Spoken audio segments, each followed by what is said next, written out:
구약성경 잠언 18장 1절에서 12절까지 말씀, 저와 성경이 같으시면 구약 930쪽에 있습니다. 구약 930쪽 잠언 18장 1절에서 12절까지 말씀, 우리 한번 한 목소리로 같이 읽어보도록 하겠습니다. 시작. 무리에게서 스스로 갈라지는 자는 자기 소욕을 따르는 자라. 온갖 참지혜를 배척하느니라. 미련한 자는 명철을 기뻐하지 아니하고 자기의 의사를 드러내기만 기뻐하느니라. 악한 자가 이를 때에는 멸시도 따라오고 부끄러운 것이 이를 때에는 능욕도 함께 오느니라. 명철한 사람의 입의 말은 깊은 물과 같고 지혜의 샘은 솟구쳐 흐르는 내와 같으니라. 악인을 두둔하는 것과 재판할 때 의인을 억울하게 하는 것이 선하지 아니하니라. 미련한 자의 입술은 다툼을 일으키고 그의 입은 매를 자청하느니라. 미련한 자의 입은 그의 멸망이 되고 그의 입술은 그의 영혼의 그물이 되느니라. 남의 말하기를 좋아하는 자의 말은 별식과 같아서 뱃속 깊은 데로 내려가느니라. 자기의 일을 게을리하는 자는 패가하는 자의 형제니라. 여호와의 이름은 견고한 망대라. 의인은 그리로 달려가서 안전함을 얻느니라. 부자의 재물은 그의 견고한 성이라. 그가 높은 성벽같이 여기느니라. 사람의 마음의 교만은 멸망의 선봉이요 겸손은 종귀의 깃잡이니라. 아멘. 아멘. 오늘 이 잠언의 18장의 말씀을 가지고 공동체 안에 지혜로운 자라는 제목으로 또 말씀의 은혜를 나누고자 합니다. 지난주에도 말씀을 드렸듯이 이 잠언은 계속해서 지혜로운 자와 그리고 미련한 자를 이 비교를 하면서 계속 우리들에게 지혜로운 자로 살아가야 함을 교훈하고 있습니다. 오늘 본문 말씀도 이 미련한 자와 또 지혜로운 자를 비교를 하고 있는데 무엇을 비교하고 있느냐? 바로 우리가 공동체 안에서 지혜로운 사람은 어떻게 행동하는지, 또 이 공동체 안에서 미련한 사람, 이 어리석은 사람은 어떻게 행동하는지를 비교함으로써 우리들에게 공동체 안에서, 우리가 무리 안에서 어떻게 살아가야 하는지를 또 교훈해 주고 있습니다. 오늘 본문 말씀 1절 말씀을 보면 한번 같이 읽어보도록 하겠습니다. 본문 1절 말씀 한번 같이 읽겠습니다. 시작. 무리에게서 스스로 갈라지는 자는 자기 소욕을 따르는 자라. 온갖 참지혜를 배척하느니라. 아멘. 공동체에서 스스로 이렇게 떨어져 나가는 사람이 있는데 그러한 사람은 어떠한 사람이라고 얘기하고 있습니까? 자기 소욕을 따르는 사람, 그리고 참 지혜를 배척하는 사람, 싫어하는 사람이라고 이야기를 하고 있습니다.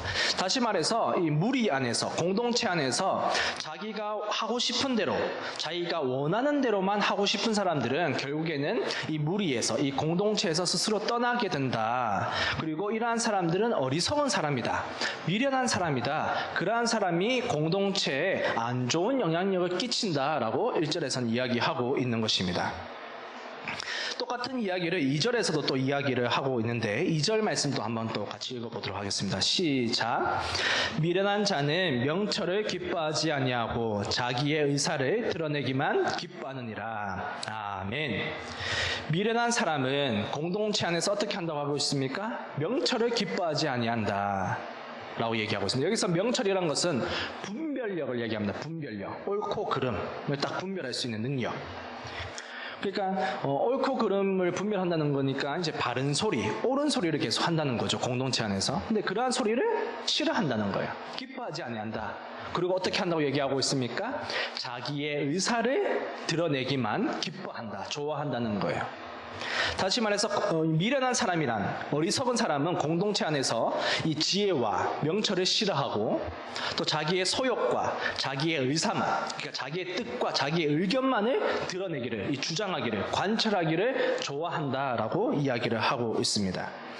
혹시 여러분의 친구들 중에서 이런 친구 없습니까? 뭔가 무조건 내 뜻대로만 해야 되는 사람, 내가 먹고 싶은 건 무조건 먹어야 되는 사람, 다른 사람의 의견을 수용해주고 그 의견을 존중해주는 것이 아니라 무조건 내 하고 싶은 대로만 해야 되는 친구, 혹시 그러한 친구 없습니까?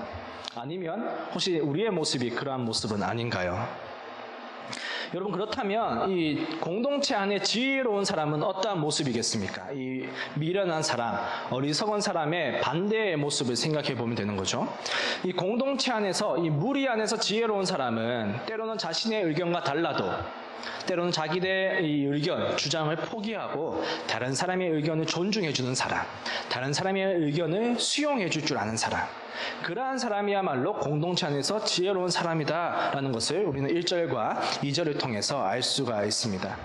사실 간단한 예로 우리가 친구들과 밥을 먹을 때만 해도 사실은 알 수가 있죠. 우리가 밥을 먹을 때 만약 5명이서 밥을 먹는다고 하면은 다 똑같은 게 먹고 싶은 게 아니잖아요. 때로는 누군가는 마라탕을 먹고 싶고 누군가는 떡볶이를 먹고 싶고 누군가는 짜장면을 먹고 싶을 때가 있다는 거예요. 근데 그 의견이 다를 때 미련한 사람과 지혜로운 사람의 차이는 뭐라는 겁니까? 미련한 사람은 끝까지 자기가 마라탕 먹고 싶다고 우기는 거야. 나 마라탕 아니면 안 먹어. 배째. 이렇게 하는 사람이 어리석은 사람이다. 그리고 그러한 사람이 공동체 안에서 나쁜 영향력을 미친다는 거예요. 반대로 지혜로운 사람은 때로는 자기가 그 음식이 먹고 싶지 않더라도 때로는 자신의 의견을 포기하고 친구의 의견을 존중하고 수용해 줄 줄 아는 사람. 그래 내가 오늘은 마라탕 먹고 싶지만 떡볶이 먹어줄게. 오늘 네 먹고 싶은 거 먹어. 라고 선뜻 이렇게 상대방의 의견을 수용해 줄 줄 아는 사람. 그러한 사람이 지혜로운 사람이고 그러한 사람이야말로 공동체 안에서 선한 영향력을 미친다라고 잠언에서 얘기를 하고 있는 것입니다. 또 공동체 안에서 미련한 사람은 또 어떻게 행동하느냐 6절 말씀인데요. 6절 말씀도 한번 같이 읽어보도록 하겠습니다. 6절 말씀 시작. 미련한 자의 입술은 다툼을 일으키고 그의 입은 매를 자청하느니라. 아멘. 그의 입은 매를 자청한다. 여러분 이런 말 혹시 부모님한테 들어본 적 있어요? 니는 매를 버네. 목사님은 들어본 적 있는 것 같기도 하고, 네, 그래요. 네. 미련한 자는 공동체 안에서 어떠한 것을 일으킨다고 얘기하고 있습니까? 다툼을 일으킨다라고 얘기를 하고 있습니다. 그러니까 분쟁을 일으키고 싸움을 일으킨다는 거예요. 누가? 어리석은 사람. 여러분 이런 사람 꼭 있죠. 친구들 중에서도 꼭 이렇게 잘 다투는 사람, 잘 이렇게 논쟁하고 잘 언쟁을 벌이고 이 분쟁을 일으킨 사람, 그런 친구들이 꼭 있습니다. 그러한 사람이 바로 어리석은 사람이고 미련한 사람이고 공동체에는 안 좋은 영향력을 끼친다라고 얘기를 하고 있는 것이죠. 또 이어서 8절 말씀도 한번 보겠습니다. 8절에서는 뭐라고 얘기하고 있는가? 미련한 사람은 어떠한 모습을 보이고 있는가? 8절 말씀 한번 같이 읽어보겠습니다. 시작. 남의 말하기를 좋아하는 자의 말은 별식과 같아서 뱃속 깊은 데로 내려가느니라. 아멘. 미련한 사람은 어떠한 사람이라고 얘기하고 있습니까? 공동체 안에서 다른 사람의 말을 하기를 좋아하는 사람이라고 얘기하고 있어요.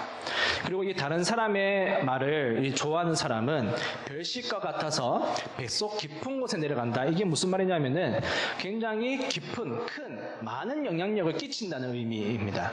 그러면 여기서 말하는 영향력은 좋은 영향력일까요? 선한 영향력일까요? 아니면 나쁜 영향력일까요?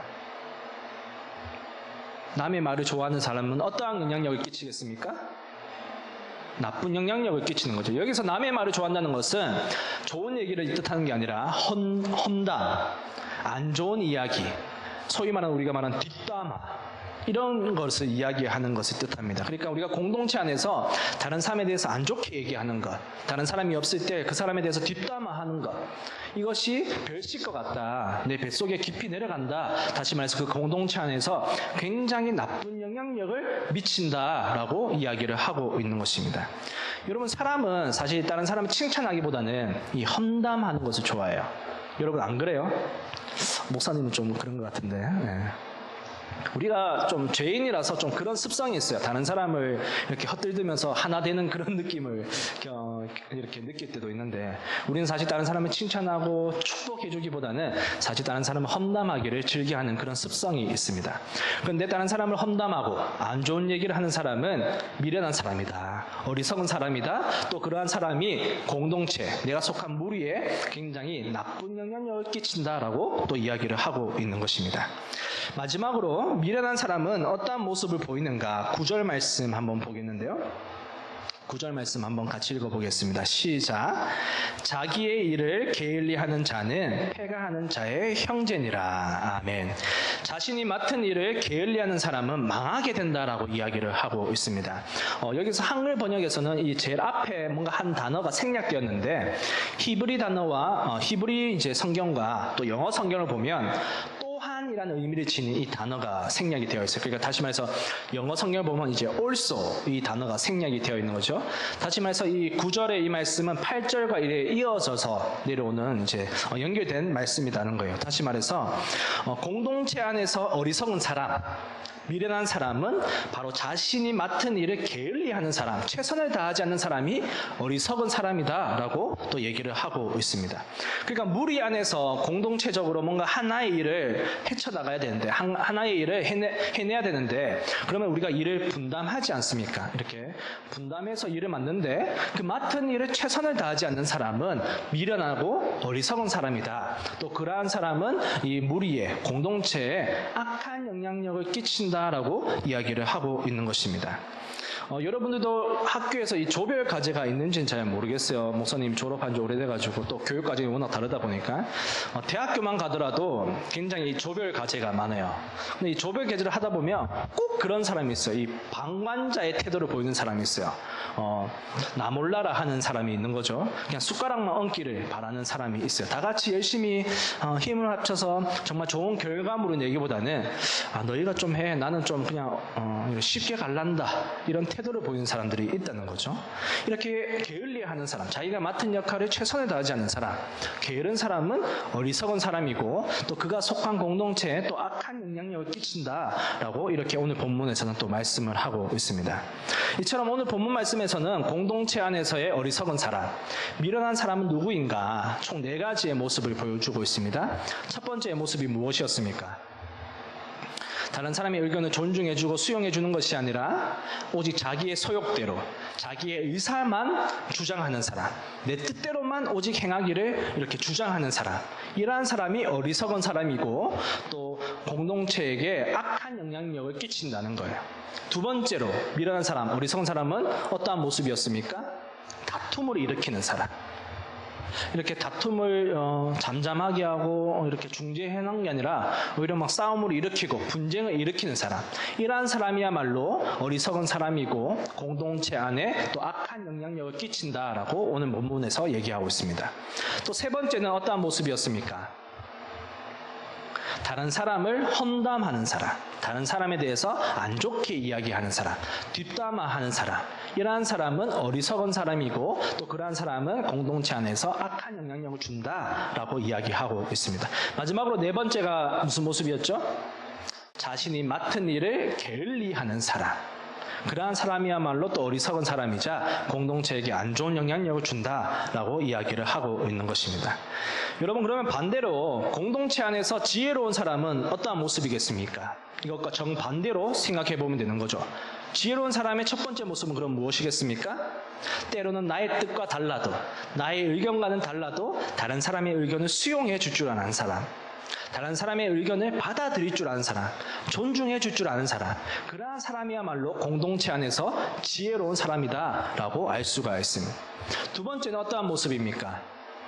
다툼을 일으키는 것이 아니라 오히려 다툼을 중재하고 분쟁이 일어나면 잠잠하게 하는 사람, 싸움을 없애는 사람, 이러한 사람이야말로 공동체 안에서 지혜로운 사람이고 또 선한 영향력을 끼치는 사람이라는 겁니다. 그럼 세 번째로 지혜로운 사람은 어떠한 모습이겠습니까? 공동체 안에서 다른 사람에 대해서 안 좋게 이야기하는 것이 아니라, 험담하는 것을 즐겨하는 것이 아니라 오히려 다른 사람의 장점을 바라보고 그 사람을 칭찬하는 사람, 다른 사람을 축복해 줄 줄 아는 사람, 그러한 사람이야말로 정말 지혜로운 사람이고 또 그 속한 공동체에게 선한 영향력을 끼치는 사람이라는 거예요. 그럼 또 마지막으로 4번째로 공동체 안에서 지혜로운 사람의 모습은 무엇이겠습니까? 자신이 맡은 일을 최선을 다하는 사람. 내가 혼자 게을리하고 다른 사람한테 피해를 주는 것이 아니라 나에게 주어진 그 일에 최선을 다하는 사람. 그 사람이야말로 지혜로운 사람이고 공동체를 또 선하게 한다, 선한 영향력을 끼치는 사람이다 라는 것을 우리는 알 수가 있습니다. 여러분은 어떻습니까? 여러분은 어리석은 사람에 속하는 것 같습니까? 아니면 공동체 안에서 지혜로운 사람으로 살아가고 있는 것 같습니까? 우리가 만약에 지혜로운 사람이 아니더라도 어떻게 하면 공동체 안에서 지혜로운 사람이 될 수 있다는 겁니까? 이 네 가지를 우리가 지키고 행하면 우리는 공동체 안에서 지혜로운 사람이 되고 또 내가 속한 공동체에게 선한 영향력을 끼칠 수 있는 사람이라는 거예요. 여러분, 그리스도인은 세상 속에서 선한 영향력을 끼쳐야 됩니다.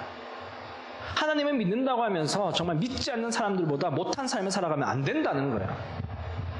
근데 어떻게 선한 영향력을 끼칠 수 있습니까? 어떻게 내가 속한 공동체의 무리에 선한 영향력을 끼칠 수 있습니까? 바로 이 네 가지의 지혜로운 사람의 모습을 우리가 지키고 행할 때 우리는 선한 영향력을 세상에 끼칠 수 있다는 겁니다. 마지막으로 오늘 마지막 절인 12절 말씀을 보고자 하는데요. 12절 말씀을 보면 이 미련한 사람, 어리석은 사람과 지혜로운 사람의 이 성품에 대해서 얘기를 하고 있습니다. 이 덕목이라고도 할 수 있는데 한번 같이 읽어보도록 하겠습니다. 시작. 사람의 마음의 교만은 멸망의 선봉이요 겸손은 종귀의 길잡이니라. 아멘. 공동체 안에서 어리석은 사람, 미련한 사람은 어떠한 삶을 산다는 거예요? 교만하다는 거예요. 교만한 사람은 그리고 멸망을 당하게 되어 있다라고 이야기를 하고 있습니다. 교만하니까 자신의 의견만 주장하는 거죠. 다른 사람의 의견을 수용해 주는 것이 아니라 교만하니까 내가 무조건 옳아, 내가 니보다 잘났어, 이런 생각을 갖고 있기 때문에 자신의 의견만을 이렇게 관철시키는 거죠. 하지만 반대로 지혜로운 사람은 공동체 안에서 어떠한 모습을 보여준다는 겁니까? 겸손한 모습을 보여준다는 거예요. 그리고 오히려 겸손할수록 존귀해진다, 귀해진다, 높임을 받는다, 세움을 받는다. 오히려 나는 낮아지려고 하는데, 낮아짐의 모습을 보여주려고 하는데 오히려 공동체 안에서 세움을 받는다라고 12절에서 이야기를 하고 있습니다. 오늘은 이 겸손에 대해서 잠깐 짧게 이야기를 나누고자 하는데요. 겸손이란 과연 무엇인가? 겸손이란 첫 번째로 no more, no less라는 거예요. No more, no less. 쉽게 얘기해서 첫 번째로 no more. 그러니까 내가 자신을 부풀리지 않는다는 거예요. 과장하지 않는다는 거예요. 내가 100의 사람이면 내가 200인 척 생각하지 않는다는 거예요. 내가 200인 척 이렇게 나타내지 않는다는 거예요. 이거는 너무나 잘 알죠. 그래, 우리가 교만하면 안 돼. 너무나 잘 아는 얘기예요. 근데 이제 no less라는 거예요. no less. 그러니까 축소시킬 필요도 없다는 거예요. 내가 100인 사람인데 내 자신을 50으로 여겨도 그거는 겸손이 아니라는 거예요. 내가 100이면 100인 나를 잘 알고 나를 인정하고 나를 존중해 주는 것, 그것이 겸손이라는 거예요. 여러분, 그래서 겸손은 자존감이 낮은 게 아니에요. 그리고 굉장히 축소된 그런 느낌이 아니에요. 막 어깨가 이렇게 좁아지는 그런 느낌이 아니에요. 굉장히 당당한 것이 겸손입니다. 왜 당당할 수 있습니까? 100인 나를 그대로 존중해 주기 때문에, 인정해 주기 때문에. 두 번째로 겸손은 무엇인가? Knowing your place라는 거예요. 나의 자리를 아는 것. 다시 말해서 나의 삶의 자리를 아는 것을 말합니다. 무슨 말이냐? 내가 지금 서 있는 그 자리, 내가 처한 지금 그 상황이 하나님께서 주신 상황이다. 하나님께서 나에게 주신, 나에게 부르신, 나에게 세워주신 자리다라는 것을 인정하고 내가 어떠한 상황, 어떠한 자리에 있든지 최선을 다하는 사람, 나의 삶의 자리를 알고 최선을 다하는 것, 그것이 바로 겸손이라는 거예요. 그래서 여러분, 아까도 얘기했지만 겸손은 굉장히 당당한 거예요. 왜 당당할 수 있습니까? 내가 어떠한 자리에 있더라도 하나님께서 나를 이리로 부르셨어, 하나님께서 나에게 허락하신 것이야 라는 것을 믿고 알기 때문에 당당할 수 있는 거예요. 내가 비록 설거지를 하고 있더라도, 내가 비록 집에서 청소를 하고 있더라도, 내가 학교에서 청소를 하고 있더라도 그 상황 속에서도 나는 당당할 수 있다는 거예요. 왜? 하나님께서 나를 그 자리에 세우셨다는 것을 내가 알고 믿기 때문에. 여러분, 겸손은 이 두 가지입니다. No more, no less. 그리고 knowing your place. 나의 삶의 자리를 아는 것. 이것이 겸손입니다. 이러한 겸손을 가지고 우리가 공동체 안에서 지혜로운 사람으로서 살아감으로써 우리가 속한 공동체에게 선한 영향력을 미치는 저와 여러분이 되기를 주님의 이름으로 축원합니다. 기도하겠습니다. 사랑의 하나님 감사드립니다. 오늘도 주의를 허락하여 주시고 이렇게 하나님 전에 나와서 하나님께 예배하게 하심에 감사드립니다. 주님, 저희가 정말 공동체 안에서 지혜로운 사람으로서 살아가기를 소망합니다. 주님, 저희가 공동체 안에서 정말 다른 사람의 의견을 존중하고 또 다툼을 중재하고 또 다른 사람을 칭찬하고 축복하며 또 내가 그 속한 공동체 안에서 정말 덕을 세울 수 있는 또 다른 사람을 축복할 수 있는 저희가 될 수 있도록 은혜 더하여 주시옵소서. 또 오히려 공동체 안에서 내가 맡은 일에 최선을 다할 수 있는 그런 사람이 되게 하여 주심으로써 정말 하나님께서 주신 그 공동체 안에서 선한 영향을 끼치는 제가 되도록 은혜 더하여 주시옵소서. 감사드리고 예수님의 이름으로 기도드립니다. 아멘. 아멘. 이어서 성찬 예식을 시작하도록 하겠습니다.